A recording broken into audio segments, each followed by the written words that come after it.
Hi friends, ഇന്ന് ഞാൻ നല്ല ഈസി ആയിട്ട് നല്ല നൈസായിട്ടുള്ള സമൂസ ഷീറ്റ് എങ്ങനെ തയ്യാറാക്കുന്നതെന്നും അത് വെച്ചിട്ട് നല്ല ക്രിസ്പി ആയിട്ടുള്ള സമൂസ എങ്ങനെയാണ് തയ്യാറാക്കുന്നത് എന്നുമാണ് ഇന്നത്തെ എൻ്റെ വീഡിയോ. അപ്പോൾ നമുക്ക് നേരെ വീഡിയോയിലേക്ക് പോവാം. അപ്പോൾ ഞാനിവിടെ ആദ്യം തന്നെ 250 ml ഒരു കപ്പിൽ 3/4 കപ്പോളം മൈദ എടുത്തിട്ടുണ്ട്. അപ്പോൾ ഇതേ കപ്പിൽ തന്നെ 1/4 കപ്പോളം കോൺഫ്ലോർ എടുത്തിട്ടുണ്ട്. അപ്പോൾ കോൺഫ്ലോർ ഉണ്ടെങ്കിൽ നിങ്ങൾ എന്തായാലും ഇട്ട് കൊടുക്കുക. അപ്പോൾ സമൂസ ഒന്നും കൂടി മുരിഞ്ഞതായി കിട്ടും. കോൺഫ്ലോർ ഇല്ലെങ്കിൽ ഒരു കപ്പ് മുഴുവനായി തന്നെ മൈദ എടുക്കാവുന്നതാണ്. ഇനി ഇതിലേക്ക് ആവശ്യത്തിന് ഉപ്പിട്ട് കൊടുക്കാം. ഇനി ഇതിലേക്ക് 1 ടേബിൾ സ്പൂൺ ഓയിലോ അല്ലെങ്കിൽ വെളിച്ചെണ്ണയോ എന്ത് വേണമെങ്കിലും ഒഴിച്ചു കൊടുക്കാം. അതിനുശേഷം നന്നായി ഒന്ന് മിക്സ് ചെയ്ത് കൊടുക്കാം. അത് കഴിഞ്ഞ് നമുക്കിതിലേക്ക് കുറേശ്ശെ വെള്ളം ഒഴിച്ച് കൊടുത്തിട്ട് നന്നായി ഒന്ന് കുഴച്ചെടുക്കണം. അപ്പോൾ ചൂടുവെള്ളം വേണമെന്നൊന്നുമില്ല, സാധാ പച്ചവെള്ളമായാലും മതി. അപ്പോൾ വെള്ളം കൂടി പോകാതെ പ്രത്യേകം ശ്രദ്ധിക്കണം. കുറേശ്ശെ മാത്രം ഒഴിച്ച് കൊടുത്തിട്ട് നല്ല സോഫ്റ്റായി തന്നെ നമുക്കിത് നന്നായി ഒന്ന് കുഴച്ചെടുക്കാം. ഞാനിവിടെ നല്ല സോഫ്റ്റായി കുഴച്ചെടുത്ത് കഴിഞ്ഞിട്ടുണ്ട്. ഇനി ഇതിൻ്റെ മേലേക്ക് 1 ടേബിൾ സ്പൂൺ ഓയിലും കൂടി ഒന്ന് ഒഴിച്ച് കൊടുക്കാം. അതിനുശേഷം നന്നായി ഒന്ന് പുരട്ടി കൊടുത്തിട്ട് ഒരു 15 മിനിറ്റ് ഇത് മൂടി വെച്ചിട്ടൊന്ന് മാറ്റി വയ്ക്കാം. അപ്പോൾ ഈ നേരം കൊണ്ട് നമുക്ക് സമൂസയിലേക്കുള്ള മസാല തയ്യാറാക്കാം. അപ്പോൾ അതിന് വേണ്ടി ഒരു പാനിലേക്ക് 2 ടേബിൾ സ്പൂൺ ഓയിൽ ഒഴിച്ച് കൊടുക്കാം. ഓയിലൊന്ന് ചൂടായി വന്നു കഴിഞ്ഞാൽ ഇതിലേക്ക് 1/2 ടീസ്പൂൺ പെരിഞ്ജീരകം, അതായത് വലിയ ജീരകം ഒന്ന് ചതച്ചിട്ട് ഇട്ട് കൊടുക്കാം. അതിനുശേഷം ഇതൊന്ന് മൂപ്പിച്ചെടുക്കുക. ഇതൊന്ന് മൂത്ത് വന്നു കഴിഞ്ഞാൽ ഇതിലേക്ക് ഒരു മീഡിയം സൈസ് സവാള ചെറുതായി എരിഞ്ഞത്, 1 ടേബിൾ സ്പൂൺ ഇഞ്ചി ചെറുതായി എരിഞ്ഞത്, 2 പച്ചമുളക് ചെറുതായി എരിഞ്ഞത് ഇട്ട് കൊടുത്തിട്ട് ഇത് നന്നായി ഒന്ന് വഴറ്റി കൊടുക്കാം.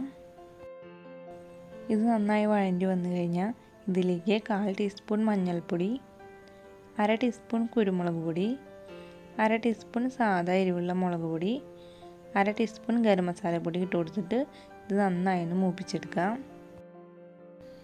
ഇതെല്ലാം നന്നായി ഒന്ന് മൂത്ത് വന്നു കഴിഞ്ഞാൽ പിന്നെ ഇതിലേക്ക് ഒരു മീഡിയം സൈസ് ഉരുളക്കിഴങ്ങും ഒരു ചെറിയ ക്യാരറ്റും മുഴുവനായി തന്നെ നന്നായി ഒന്ന് വേവിച്ചെടുത്തിട്ട് തൊലിയെല്ലാം കളഞ്ഞ് ചെറുതായി എരിഞ്ഞിട്ട് ഇട്ട് കൊടുക്കാം. നിങ്ങൾക്ക് വേണമെങ്കിൽ ഉടച്ചിട്ടായാലും ഇട്ട് കൊടുക്കാവുന്നതാണ്. പിന്നെ ഇതിലേക്ക് ഒരു 1/4 കപ്പ് ഗ്രീൻ പീസ് അധികം വെന്തുടഞ്ഞ് പോവാത്ത രീതിയിലൊന്ന് വേവിച്ചിട്ട് അതും കൂടി ഇതിലേക്ക് ഇട്ട് കൊടുക്കാം. അപ്പോൾ ഇതെല്ലാം തന്നെ ഞാൻ ഉപ്പിട്ടിട്ടാണ് വേവിച്ചെടുത്തേക്കുന്നത്. പിന്നെ ഇതിലേക്ക് കുറച്ച് കറിവേപ്പിലയും കൂടി ഇട്ട് കൊടുത്തിട്ട് ഇത് നന്നായി ഒന്ന് മിക്സ് ചെയ്ത് കൊടുക്കുക. ഇതെല്ലാം നന്നായി ഒന്ന് മിക്സ് ചെയ്ത് വന്നു കഴിഞ്ഞാൽ ഉപ്പെങ്ങാനും കുറവുണ്ടെങ്കിൽ ആവശ്യത്തിന് ഉപ്പും കൂടി ചേർത്ത് കൊടുക്കാം. പിന്നെ ഇതിലേക്ക് അവസാനമായിട്ടൊരു 1/2 ടീസ്പൂൺ പെരിഞ്ജീരകം ഒന്ന് ചതച്ചിട്ട് ഇട്ട് കൊടുക്കാം. അപ്പോൾ പെരിഞ്ജീരകമാണ് ഈ സമൂസയുടെ മസാലയ്ക്ക് നല്ല ടേസ്റ്റ് തരുന്ന ഒന്ന്. ഇപ്പോൾ ഇവിടെ സമൂസയ്ക്ക് ആവശ്യമായിട്ടുള്ള മസാല റെഡി ആയിട്ടുണ്ട്. ഇനി ഇതൊന്ന് മാറ്റി വയ്ക്കാം. ഇപ്പോൾ ഇവിടെ മാറ്റി വെച്ചിട്ടുള്ള മാവ് നല്ല സോഫ്റ്റായിട്ട് വന്നിട്ടുണ്ട്. ഒന്നും കൂടി നന്നായി ഇതൊന്ന് കുഴച്ച് കൊടുത്തിട്ട് ഇത് നമുക്ക് ചെറിയ ഉരുളകളാക്കിയിട്ട് എടുക്കാം. അപ്പോൾ ഞാനിവിടെ 9 ഉരുളകളാക്കിയിട്ടാണ് എടുത്തേക്കുന്നത്. ഇനി നമുക്ക് കൗണ്ടർ ടോപ്പിൽ കുറച്ച് പൊടിയൊന്ന് വിതറി കൊടുത്തിട്ട് ഈ ചെറിയ ഉരുളകളും ചെറിയൊരു പൂരിയുടെ അത്രയും പോകുന്ന വലുപ്പത്തിലൊന്ന് പരത്തിയെടുക്കാം. അപ്പോൾ ആദ്യം നമുക്കൊരു 3 എണ്ണം ഇതേപോലെ ഒന്ന് പരത്തിയെടുക്കാം. അപ്പോൾ പരത്തുന്ന കോലുമ്പോൾ നമ്മൾ കുറച്ച് ഓയിലോ അല്ലെങ്കിൽ പൊടിയോ എങ്ങാനും നന്നായി തൂവി കൊടുക്കണം, ഒട്ടിപ്പിടിക്കാതിരിക്കാൻ വേണ്ടിയിട്ട്.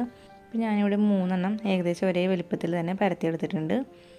ഇനി നമുക്ക് ആദ്യം പരത്തിയതിൻ്റെ മേലെ കുറച്ച് ഓയിലൊന്ന് നന്നായി ഒന്ന് തടവി കൊടുക്കാം. അതിനുശേഷം ഇതിൻ്റെ മേലെ മൈദാപ്പൊടി ഒന്ന് നന്നായി ഒന്ന് വിതറി കൊടുക്കാം. പിന്നെ അടുത്ത മാവ് പരത്തിയത് വയ്ക്കാം. എന്നിട്ട് ഓയിൽ നന്നായി ഒന്ന് പരട്ടി കൊടുക്കുക, മൈദാപ്പൊടി ഇട്ട് കൊടുക്കുക. അതിനുശേഷം മൂന്നാമത്തെ പരത്തിയതും കൂടി വെച്ച് കൊടുക്കുക. അത് കഴിഞ്ഞ് നമുക്കിത് നന്നായി ഒന്ന് പരത്തിയെടുക്കാം. ഇപ്പോൾ ഞാൻ ഇതേപോലെ നീളനെയാണ് പരത്തിയെടുത്തേക്കുന്നത്.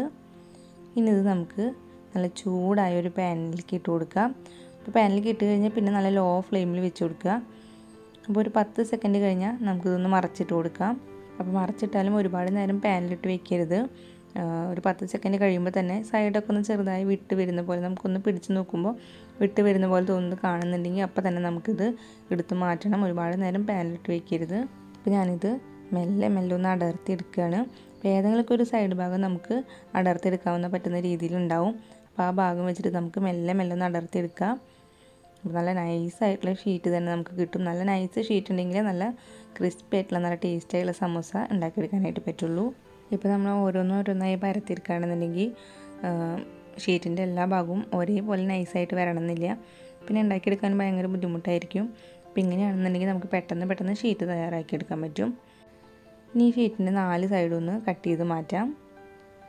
അപ്പോൾ എൻ്റെ കൈ ഇതിൻ്റെ മേലെ കൂടെ കാണുന്നുണ്ട്. അത്രയ്ക്കും നൈസാണ് ഈ ഷീറ്റ്. അപ്പോൾ ഇതേപോലെ നമുക്ക് ബാക്കി എല്ലാ ഷീറ്റും തയ്യാറാക്കിയെടുക്കാം. അപ്പോൾ ഞാനിവിടെ എല്ലാ ഷീറ്റും തയ്യാറാക്കി എടുത്തിട്ടുണ്ട്. ഇനി നമുക്ക് കപ്പലണ്ടി പൊതിയാനായിട്ട് കടലാസ് മടക്കിയെടുക്കുന്ന പോലെ അതേപോലെ ഈ ഷീറ്റൊന്ന് മടക്കിയെടുക്കാം. അപ്പോൾ ഈ സൈഡിൽ നമുക്ക് കുറച്ച് മൈദ കുറച്ച് വെള്ളത്തിലൊന്ന് നന്നായി മിക്സ് ചെയ്ത് വെച്ചിട്ടുണ്ട് നമുക്കിത് ഒട്ടിച്ച് വയ്ക്കാനായിട്ട്. അപ്പോൾ അതൊന്ന് ആക്കിയിട്ട് നമുക്കിതൊന്ന് ഒട്ടിക്കാം. അപ്പോൾ അടിഭാഗത്ത് കോൺ വരുന്ന ആ ഭാഗത്ത് ഒരുപാട് ഗ്യാപ്പ് വരാതെ പ്രത്യേകം ശ്രദ്ധിക്കണം. ഇനി ഇതിൻ്റെ ഉള്ളിൽ മസാല നിറച്ച് കൊടുക്കാം. അതിനുശേഷം നമുക്ക് ഈ ഭാഗം ഒന്ന് ഒട്ടിച്ചെടുക്കാം. പരമാവധി കോണുകളുടെ ഭാഗത്തൊന്നും ഗ്യാപ്പ് വരാതെ പ്രത്യേകം ശ്രദ്ധിക്കുക. അഥവാ ചെറിയ ഗ്യാപ്പൊക്കെ വരികയാണെന്നുണ്ടെങ്കിൽ അത് ഈ മൈദമാവ് വെച്ചിട്ട് നന്നായി ഒട്ടിച്ചു കൊടുത്താലും മതി. അപ്പോൾ ഇതേപോലെ നമുക്ക് എല്ലാ സമൂസയും തയ്യാറാക്കിയെടുക്കാം.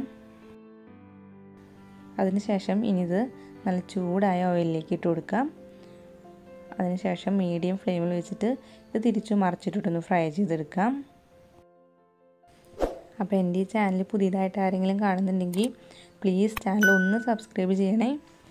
ഇപ്പോൾ ഇതാ സമൂസ കളറെല്ലാം മാറി നല്ല മൊരിഞ്ഞ് വന്നിട്ടുണ്ട്.